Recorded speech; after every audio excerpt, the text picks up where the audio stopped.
Hello everyone, in this video I'll be translating and summarizing the latest Urdu broadcast by Shahbaz Gill to make it accessible for our English-speaking audience.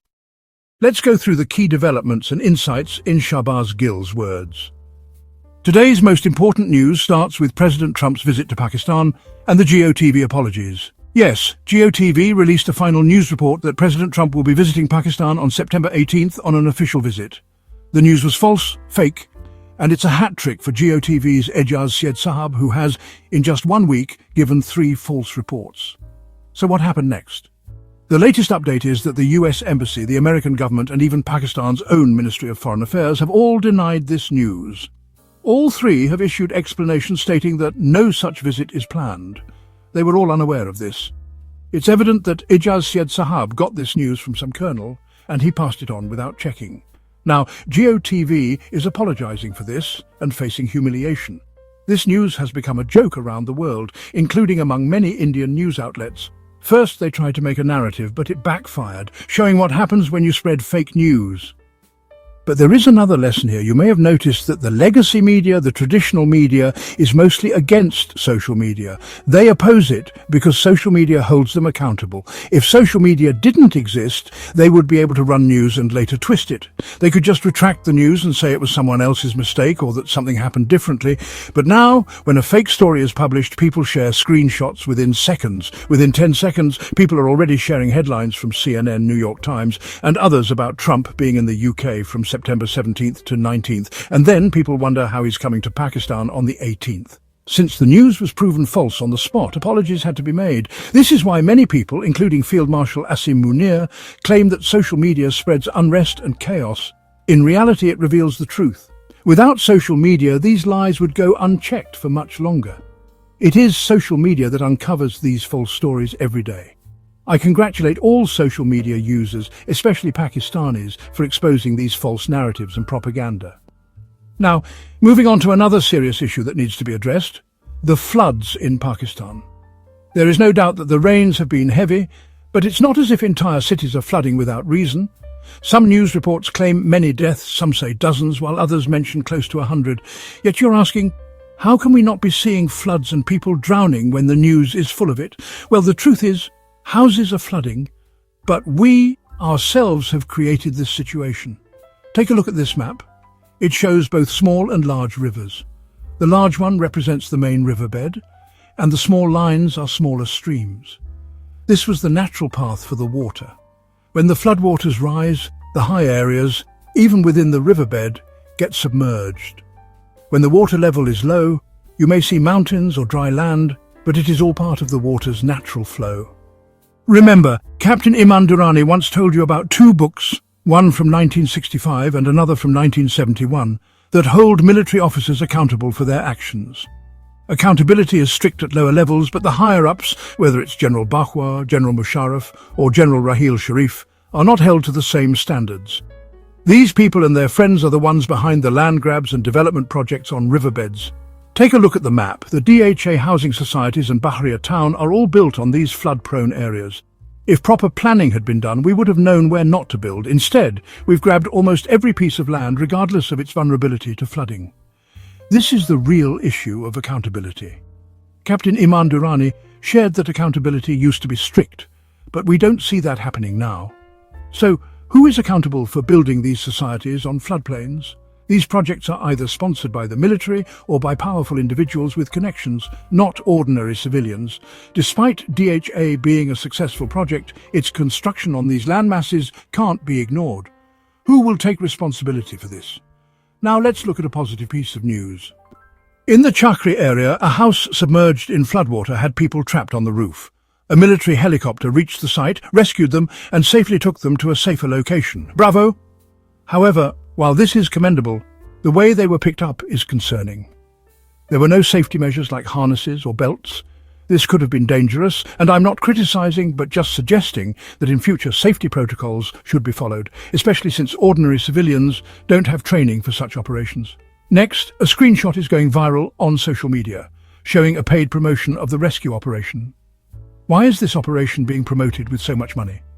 Shouldn't the public sector be carrying out such operations as part of their responsibility? Why does it need advertising with taxpayer money? Shouldn't we question why this is being commercialized and treated like a private political party or organization? Moving on to the next story, Rawalpindi, the city where the army's headquarters is located. The defense budget has been increased by 20% this year, pushing the active budget to over 3,000 billion. Yet Rawalpindi, a city with a heavy army presence, sees a lack of accountability from the officials there, especially when it comes to managing urban development. Here, everything is controlled by Chaudhry Sahib and no officer is appointed without his approval. From the commissioner to the deputy commissioner, all have a deep connection with him. I can say this with full responsibility because I've been part of both the provincial government and federal government. So if there's a question about who holds the power and how decisions are made, it all boils down to who's running things behind the scenes. Whether it's a DC, that is, deputy commissioner, or a DPO, district police officer, all these people cannot be appointed without the consent and will of Chaudhry Sahib. Essentially, the entire system is under his control. Now, regarding the modern siren system that has been installed in the city, we show it on screen, but frankly, I believe if a person stands on his roof and screams, his voice would probably travel farther than this siren. In fact, when our Mariam Nawaz is angry and gives her unruly speeches, her voice should travel further than this siren. I think this siren might date back to the British era, when the British were here and left behind a siren. It's possible that it's still lying in some museum of Chaudhry Nizamuddin or someone like him. Nowadays, they are just circling and blowing the siren. But if you think this system is outdated, it's not so. If you go to any DC office or DPO office, or if you visit our Chaudhry Sahib for a tea break, you'll see everything. You can check out the office of ISPR, and you'll see everything is very modern. We are living in the 21st, not 22nd century. But the siren, which should warn the poor that floodwater is coming, is in the same condition as the rest of the programs for the poor in this country. Nevertheless, it's unfortunate. But at the same time, a very big institution in Pakistan, which is so huge that the person heading it holds the second highest rank in the army, just below the field marshal rank, and that officer is appointed the head of the institution. NDMA, the National Disaster Management Authority, is such an important institution. Usually a serving Lieutenant General is appointed as the head of NDMA. We've kept NDMA under our control, and Chaudhry Sahib's people always head it, someone from their close circle. NDMA's job is to make plans for the people in emergencies. They are supposed to intervene when housing authorities like DHA or Bahria Town encroach on riverbeds and turn them into residential or commercial plots. During that time, NDMA writes letters to the relevant government or authorities, warning that if they continue, a disaster will occur. While NDMA didn't intervene much in this, they are now playing a much more important role. They are trying their best to save you, and here's their statement. NDMA has expressed concern that due to heavy rains, there's a threat of flooding and river swelling in Punjab, Rawalpindi and Islamabad in the next 24 to 48 hours. This is their job now, warning people, and this is exactly how the general public is treated. They are informed that floods are coming and the responsibility of saving yourself is on you. Now, if the general public complains about the NDMA's lack of action, we've already been informed. The general has done his job. He has warned us about the potential flood. They won't come and personally assist you. They are playing golf or doing something else. After 48 hours, the general might need to release another statement. I think they should just release a comprehensive one for the next 7 or 10 days because the flood is coming. In any case, people will be confused and the blame will fall on the system. Next news. In 45 days, the newly constructed Tayyip Erdogan underpass in Islamabad has sunk again.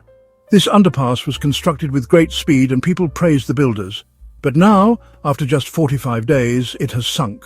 Security personnel at the site are trying to stop people from filming the issue, making it impossible for the public to be aware. This underpass was supposed to be a symbol of efficiency, but now it's a symbol of failure. Moving on to another news story, Mirza Afridi is a good man who has served the party well. People from Khyber Pakhtunkhwa are praising him. I don't know much about his contributions, but if the friends from KP say so, then we trust them. If they say Mirza Afridi is a true servant of the party, then we go with their words. Now let's talk about something more serious. According to a statement by Minister of Religious Affairs, Sardar Mohammad Yusuf, 40,000 Pakistanis who went to Iraq, Syria and Iran have gone missing, and the government has no clue where they are. The government has no information on their whereabouts. Meanwhile, the Defence Minister stated that for the past 30 years, Pakistan has been nurturing and protecting terrorists. And now 40,000 Pakistanis have gone missing and no one knows where they've gone. The minister has failed to give any explanation. And then there's the case of the 400 missing Pakistanis, and again, the government has no clue.